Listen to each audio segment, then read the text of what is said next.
In this TeamWork 5 Manager tutorial, I'm going to show you how to mass update your employees' agreements. To do that, go to your top menu bar and click on TeamWork. Make sure you have your enterprise selected. You cannot mass update employee agreements through a location. Then click on Employees. Go to your new top menu bar and click on Tools.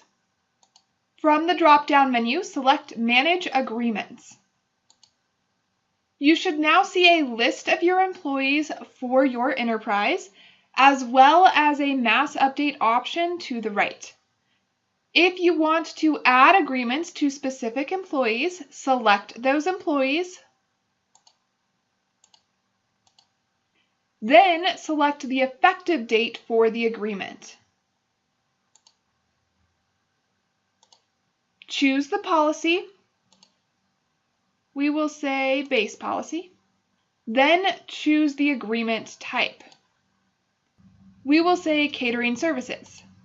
Then choose the position. We'll say counter. If everything looks good, scroll down to the bottom and click on Update. A green save bar will appear next to the update, letting you know when this page was last saved. If you'll notice at the bottom, this chart does let you know that employees cannot be unassigned from a policy, but they can be assigned to a new policy. If I scroll back up to the top, let's say I had a brand new policy that everyone just signed. I can click on this box next to name and highlight everyone.